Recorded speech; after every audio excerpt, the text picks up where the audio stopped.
श्री स्वामी समर्थ. जय जय स्वामी समर्थ.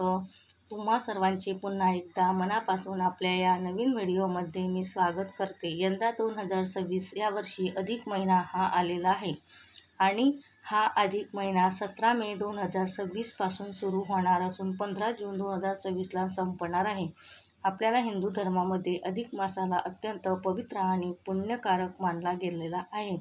या काळामध्ये दान धर्माला विशेष महत्त्व आहे आणि त्यातल्या त्यात दीपदान करणे हे अत्यंत पवित्र सर्वोच्च पुण्यदायी मानलं गेलेलं आहे. अधिक मासामध्ये दीपदान करणं याला खूपच अनन्यसाधारण असं महत्त्व आहे. अधिक महिना हा दर 3 वर्षांनी येत असतो आणि अधिक महिन्याला दान करणे हे खूपच महत्त्वाचे आहे. त्यातही दीपदान केल्याने अधिक पुण्य आपल्याला मिळतं आणि म्हणूनच अधिक मासामध्ये आपण दीपदान हे अवश्य करावं. अधिक महिना हा श्रीहरी विष्णूंचा पूजेसाठी समर्पित आहे आणि म्हणूनच या महिन्याला पुरुषोत्तम मास असं सुद्धा म्हटलं जातं. अधिक मासामध्ये वेगवेगळे व्रत वैकल्य केली जातात.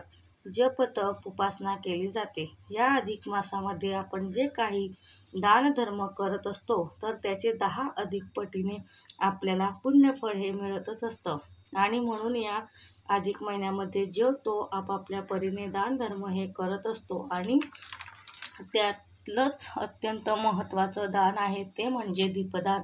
तर हे दीपदान आपल्याला अधिक मासामध्ये कसं कुठं करायचं आहे आणि दिवा तेलाचा लावायचा आहे की तुपाचा आहे आणि तसंच दिवा आपल्याला धातूचा घ्यायचा आहे की इतर कोणत्या घ्यायचा आहे. दीपदान करण्याची योग्य शास्त्रज्ञ पद्धत काय आहे? अधिक मासामध्ये दीपदान करण्याचे महत्त्व काय आहे? त्याचे फायदे काय आहेत? याबद्दलची संपूर्ण महत्त्वाची माहिती मी तुम्हाला आपल्या आजच्या व्हिडिओमध्ये सांगणार आहे आणि म्हणून ही अत्यंत महत्त्वपूर्ण माहिती जाणून घेण्यासाठी तुम्ही हा व्हिडिओ कुठे स्किप न करता शेवटपर्यंत पूर्ण बघा.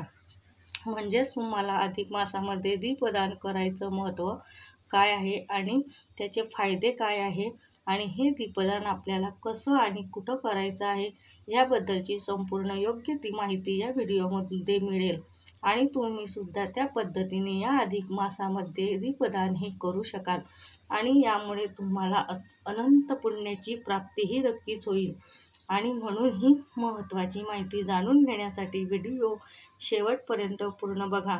आणि आता सर्वात आधी आपण जाणून घेऊया की आपल्याला अधिक मासामध्ये दीपदान करायची काय फायदे होतात, त्याचे काय महत्त्व आहे. हे अज्ञानाचा अंधकार दूर करून ज्ञानाचा प्रकाश पसरवण्याचे प्रतीक आहे. असं म्हटलं जातं की अधिक मासामध्ये दीपदान केल्याने आपल्याला जीवनामध्ये सुख समृद्धी आणि आध्यात्मिक ज्ञान हे आपल्याला प्राप्त होत असतं. शास्त्रानुसार पुरुषोत्तम मासामध्ये दीपदान केल्याने सर्व प्रकारच्या दोषापासून आपल्याला मुक्ती मिळते आणि अक्षय पुण्याची आपल्याला प्राप्ती होते.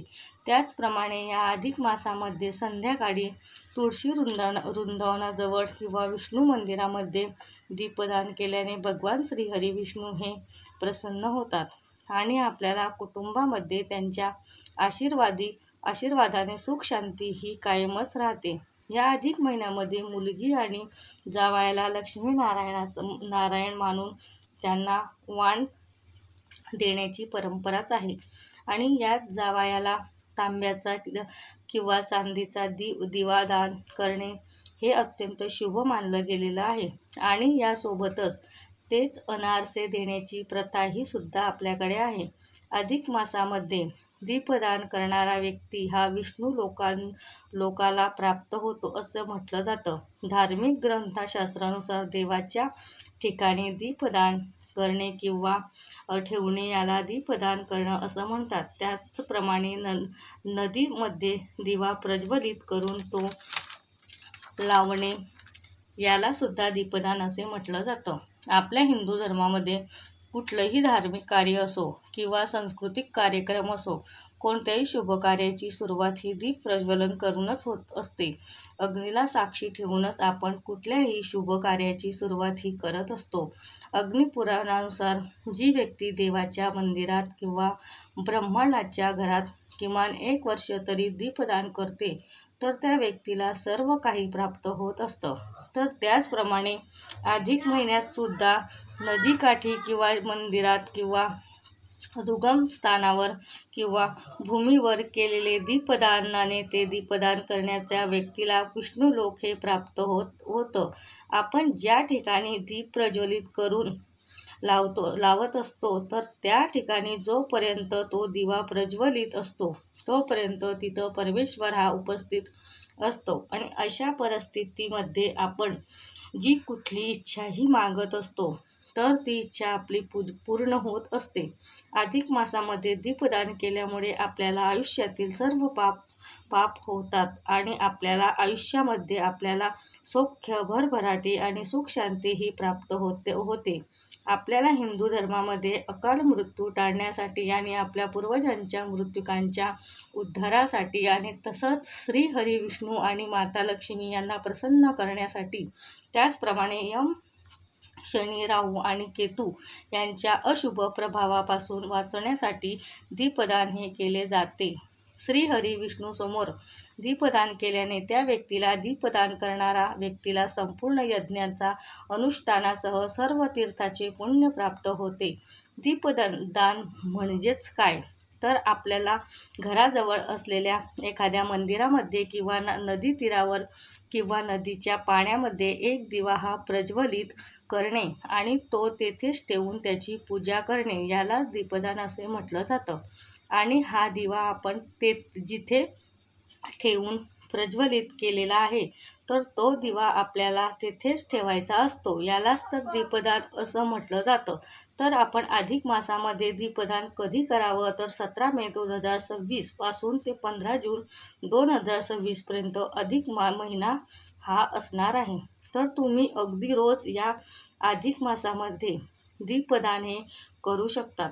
आणि जर संपूर्ण अधिक महिनाभर तुम्हाला हे दीपदान करणं शक्य नसेल, तर तुम्हाला शक्य असेल तितक्या दिवस तुम्ही अधिक मासामध्ये दीपदान हे करू शकतात. किंवा मग 21 मेला आहे गुरु पुष्पामृत योग आणि 27 मेला आहे कमला एकादशी. तर तुम्ही गुरु पुष्पामृत योगावर किंवा कमला एकादशीच्या दिवशी सुद्धा हे दीपदान करू शकतात. आणि येत्या दिवसांनी जर तुम्हाला दीपदान करणं अधिक मासामध्ये शक्यच नसेल, तर तुम्हाला शक्य असेल त्या दिवशी तुम्ही अगदी एक दिवा तरी दीपदान केलं तरीही चालेल. एक दिवस का होईना अधिक मासामध्ये दीपदान हे तुम्ही अवश्य करा. यामुळे तुम्हाला अनंत पुण्याची प्राप्ती नक्कीच होईल. आणि हे दीपदान कोण करू शकतं? तर स्त्री किंवा पुरुष कोणीही हे दीपदान करू शकतं. आणि अधिक मासामध्ये हे दीपदान करत असताना आपण कोणता दिवा वापरायचा आहे? तर तुम्ही तुमच्या यथाशक्ती कोणताही दिवा वापरू शकता. तुम्ही मातीचा म्हणजे तांब्याचा, चांदीचा, पितळाचा किंवा सोन्याचा दिवा हा घेऊ शकतात. तुम्हाला जो दिवा घेणे शक्य असेल, तर तो दिवा तुम्ही घ्यायचा आहे. तुम्हाला आवडेल आणि शक्य असेल त्या धातूचा दिवा तुम्ही घेऊ शकतात. कोणत्याही दिव्याचं तुम्ही दीपदान अधिक मासामध्ये करू शकतात. तुम्हाला जर धातूचा दिवा दान करणं शक्यच नसेल, तर मग तुम्ही मातीचा दिवा हा दान करू शकतात. आणि तोही जर तुम्हाला दान करणं शक्यच नसेल, तर तुम्ही कणकेचा दिवा बनवून तो दिवा सुद्धा दान करू शकतात. अधिक मासामध्ये दीपदान करत असताना त्या दिव्यामध्ये एक विशिष्ट प्रकारची वात ही लावली जाते आणि या वातीला 33 पीठ हे दिलेले असतात. आता आपण अधिक मासामध्ये तेलाचा की तुपाचा दिवा हा दान करावा. तर तुमच्या यथाशक्तीनुसार जर तुम्हाला तुपाचा दिवा दान करणे शक्यच असेल, तर तुम्ही तुपाचा हा अवश्य दान करा. पण शक्य नसेल तर तुम्ही तेलाचा दिवा दान केलात तरीही चालेल.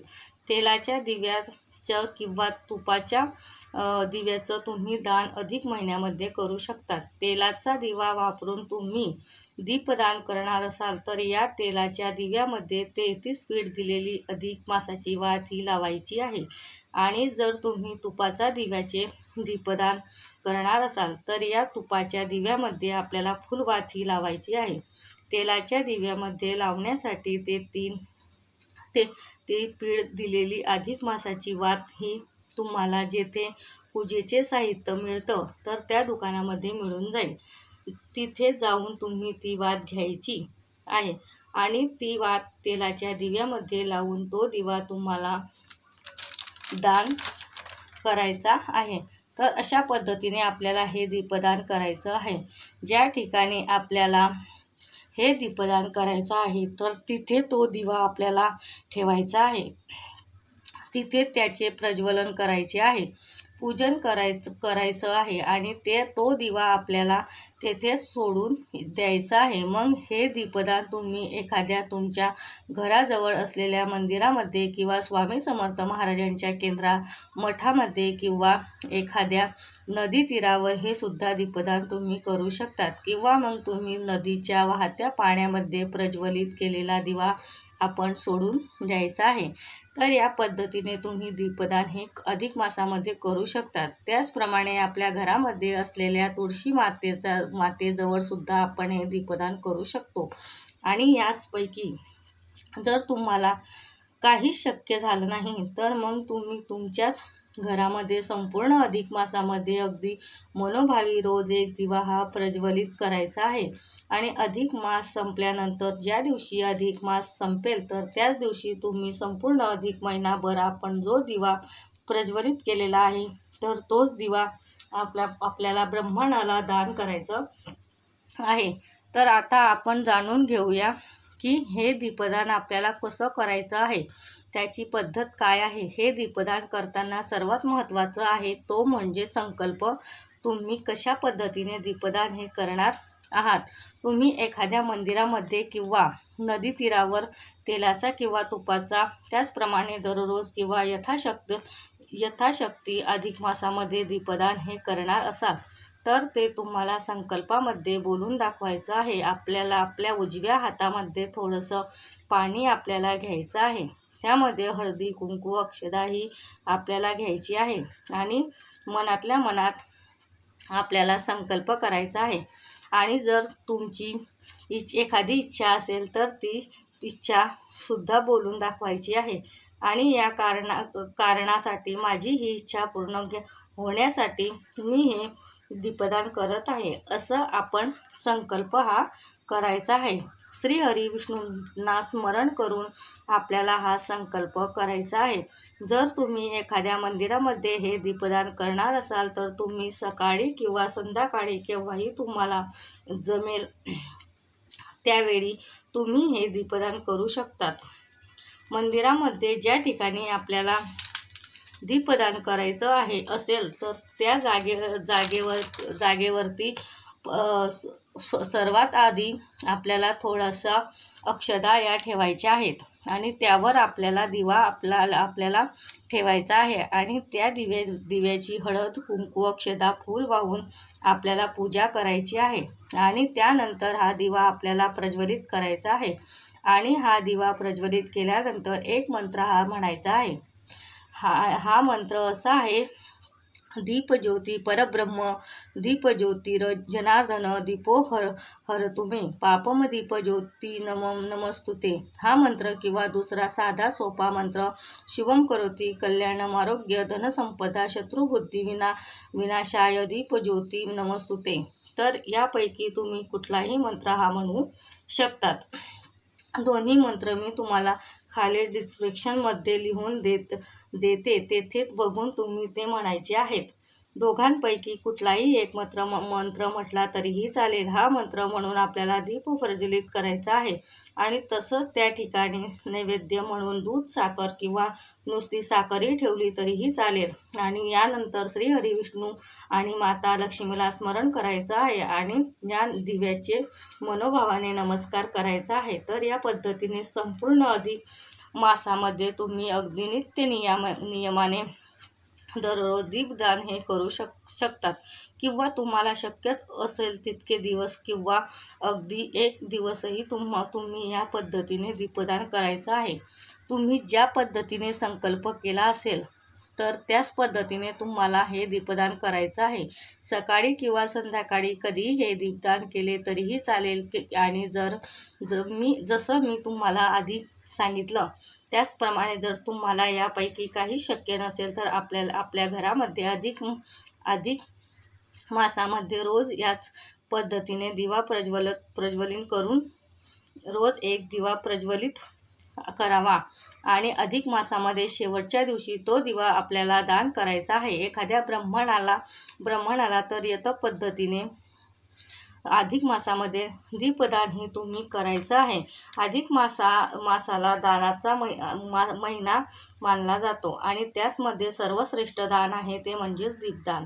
अधिक महिन्यामध्ये संपूर्ण महिन्यामध्ये दीपदान केले तरीही चालेल, पण सगळ्यांना ते शक्य नसेल तर तुम्ही यथाशक्तीने तुम्हाला जमेल त्या दिवशी दीपदान हे अवश्य करावं.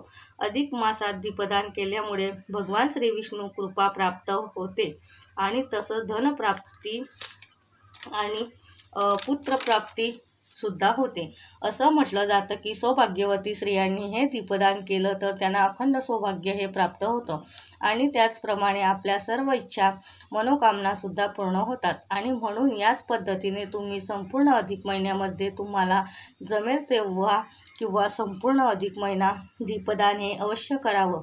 आणि आता या छोट्याशा माहितीसह आपण आपल्या आजचा हा व्हिडिओ येथेच थांबूया आणि भेटूया पुन्हा अशाच नवीन एका महत्त्वपूर्ण व्हिडिओ सोबत. तोपर्यंत सर्वांना श्री स्वामी.